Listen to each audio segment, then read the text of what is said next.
Continuing from the last video, in this video we're going to talk about molecular polarity. So this is, cannot emphasize this enough, different from the polarity of a bond. We're looking at the molecule as a whole.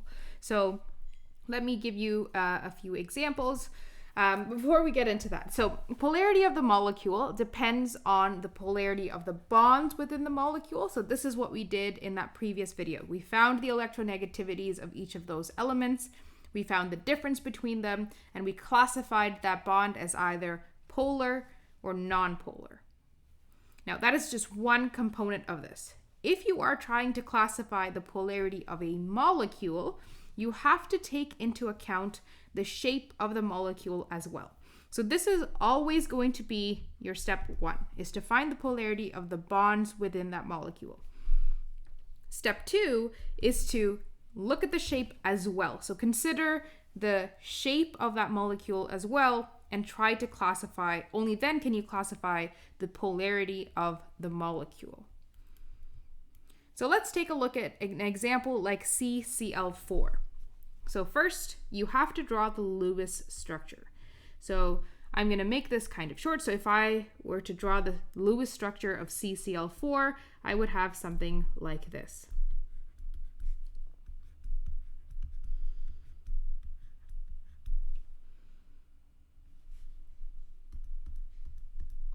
So I'm including the lone pairs on the chlorine.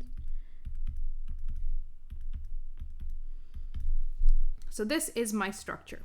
Having done this, like I said earlier, we're always going to have the same first step. It's to try and identify the polarity of each of these bonds. And there's only one type of bond in this compound, which is a C-Cl bond. So I have to find the electronegativity difference between the elements in this bond. So chlorine has an electronegativity of 3.2 minus carbon, which has an electronegativity of 2.5. So if I do 3.2 minus 2.5, I will get an electronegativity of 0.7. So this tells me that each of these bonds, so because this is between 0.5 and 1.7, this is a polar covalent bond. I'm going to write this in caps because we want to remember this. So this is a polar covalent bond. Remember in that last video, when I am designating or showing that a particular bond is polar, I am going to use some arrows to show that. So I'm just going to erase this, change my pen color. Let's do green. So there's an arrow going this way, right? Pointing towards the more electronegative element, this way, and this way.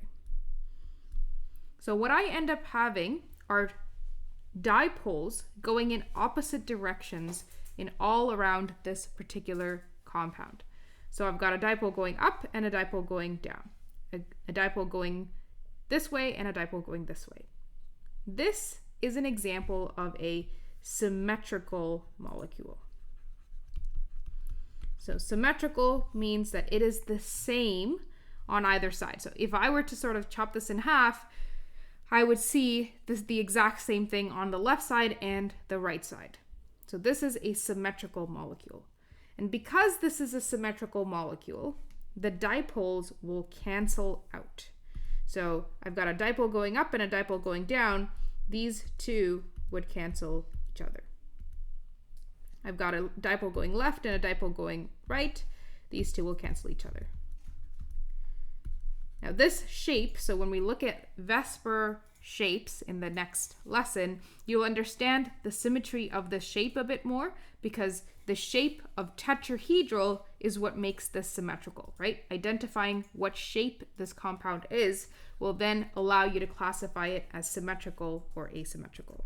And because this is a symmetrical molecule, and even though the bonds are polar covalent, the molecule is non-polar. So this is a nonpolar molecule. This nonpolar molecule is made up of polar covalent bonds, but due to the symmetry of that shape, it is a nonpolar molecule. Let's take a look at another example.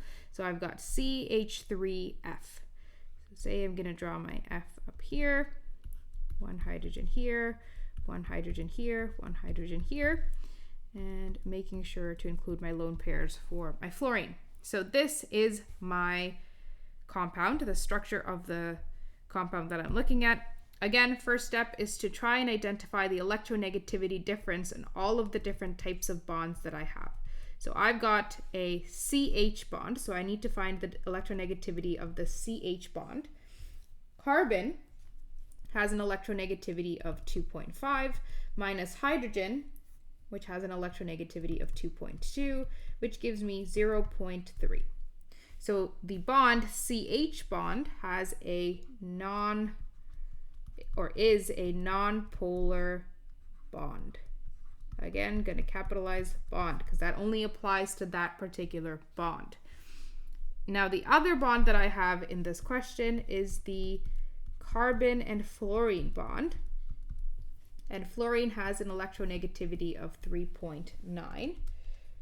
So if I do 3.9 and carbon has an electronegativity of 2.5, 3.9 minus 2.5 is going to give me 1.4.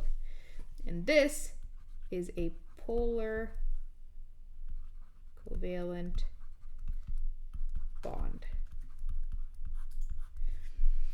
So remember, because this is a polar covalent bond, I'm going to have to draw my dipole, and I'm going to draw it this way. And this dipole, so take a look here, this dipole does not have another dipole canceling it out, right? So this molecule, there's hydrogens here, but there's a fluorine up here. This is asymmetrical. And because this is asymmetrical, there's no dipole that's canceling out. So even though it has nonpolar bonds, it does have a polar covalent bond, at least one, which means that this is a polar molecule.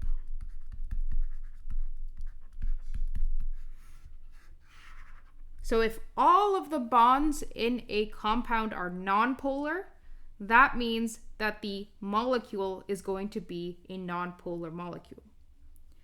However, if there are all polar bonds in a molecule, but it's symmetrical, it also results in a nonpolar molecule. The only way that you can have a polar molecule is to have polar covalent bonds, and that molecule has to be asymmetrical. Let me just summarize that in the form of a chart. So anytime you see a molecule, you have to ask yourself, does the molecule have at least one polar covalent bond? If the answer is no, then you have a nonpolar molecule. If the answer is yes, then you have to go on and ask yourself, is the shape symmetrical? If it is symmetrical, then you have a nonpolar molecule.